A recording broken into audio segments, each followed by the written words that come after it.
Now, from the frying pan into the fire, because now we're telling you, or we're talking about why it is such a bad idea for office romance. Oh, God. There's absolutely no need for you to date your coworker.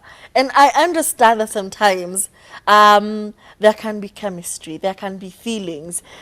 We are human beings. We're working in close proximity all the time. Maybe leo ananuka wow, ana ile savage, ile savage ya Johnny Depp. Unasema wow, very nice, very nice. Hii siku ingine alikuwa nakula kasalad akakubakishia.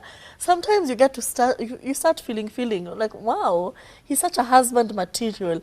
Resist the urge to date your co-workers, because it never ends well and becomes so uncomfortable if by some chance you guys break up. What then? So number one, why you should not date your co-workers is it could affect your performance. As simple as that, especially if there's a difference between the levels at which you work. Maybe one of you is superior to the other, and even if they have to give you if they have to talk to you or give you an order or give you instructions, the dynamic is changed because there's another relationship involved. You know, professionalism goes out the window because it's difficult for me to be serious with the person I'm with in the bedroom. You know, there's no way I'll come and be serious with you and tell you need to do this and this and this and this and this. This was incorrect. Go and repeat this report. This is, it's kind of weird. And also, if you have work to do,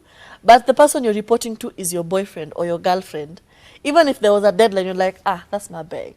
That is my bag. There's no way they're going to fire me or report me or tell me anything because, yeah. So work performance is, you know, weird. Yeah, you don't perform as best as you can, or you don't perform at peak performance because of the fact that you have a scapegoat. It becomes so easy. Another one is the rumors. Hey, the rumors mill are true. Let me tell you, you assume people don't know. People know. We can see you. We can hear your boo-boo talking. It's not. We can see the eyes you're throwing at each other. We can see how close in proximity you're standing to each other. There's no secrecy. Jim and Pam or the office. There we go. There is no way office romance will just go unnoticed. And the problem is, you tell your one friend, you're like, please don't tell anyone. But if you could not keep that secret, how do you expect someone else to keep that secret as well? You get me? There's no secrecy there. And you assume that everyone is so nice, everyone is so well-meaning, but guess what? That's not always the case. Sometimes people actually start to feel the favoritism as it comes along. People start to see all the perks that you're getting and they get jealous.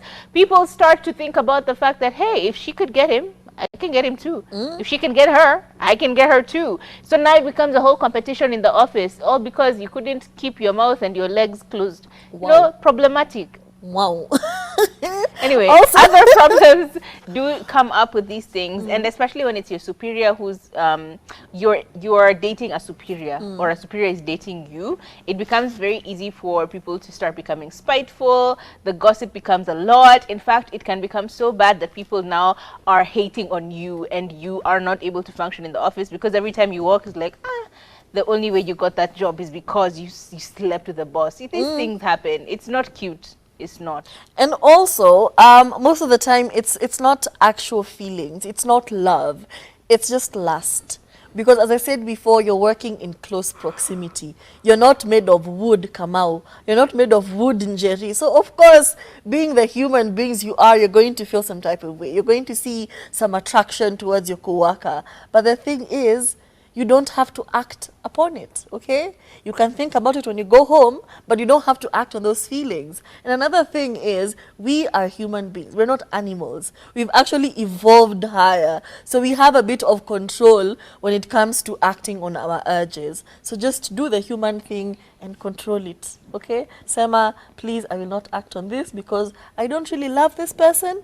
It's just pure lust. And if it doesn't work out, ooh, you're going to be seeing them every day. And consider this. If you're the one who got dumped, you will see them and you will always want to just talk to them. You want closure. It's all of that stuff. And if you're the one who breaks up with them, oh, they're going to make you pay. They're going to make your life a living hell. Especially if they're your boss.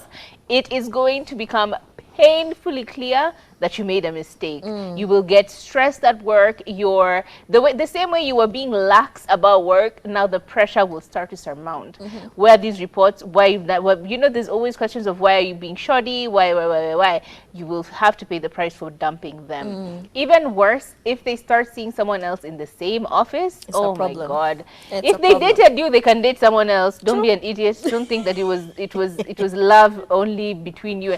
No, they dated you. They have the capacity to date someone else in the same office. So prepare to be very uncomfortable. And oftentimes what you see is people that dated their superiors and they ended up breaking up always end up resigning. So are you ready to lose your job? Are you? That's the question. Because of a little snogging. And also, when it comes to disruption, to the disputes in the office, yes, you've broken up. You know how in a relationship when we break up and we had mutual friends, there are people who take sides, you know? Yeah. Someone will go with his friends, the other will go with his friends. There are people who go with all the friends and one ex is just left alone and lonely. So if that happens in the office, if people start taking sides based off of the breakup, you know, now there's just a lot of animosity. You're like, are we at war? You're like, yes, we don't go towards Derek's side because he broke Charlene's heart. It really does not make sense. Do not bring the bedroom to the office. It's as simple as that. And we're not saying that office romances don't work. Some do. But at the risk of yours being just a thing, test it out. Test it out first. Think about this person. Look at them. Yeah? Invigilate, investigate, and put your best foot forward with regard to putting your FBI hat on. Because sometimes it's not worth it. It really isn't. Or or those cases where you decided to make it like a one-night thing, then the sex was atrocious. Wow. Now you can't even look at them in the eye. You're like, Gosh. damn.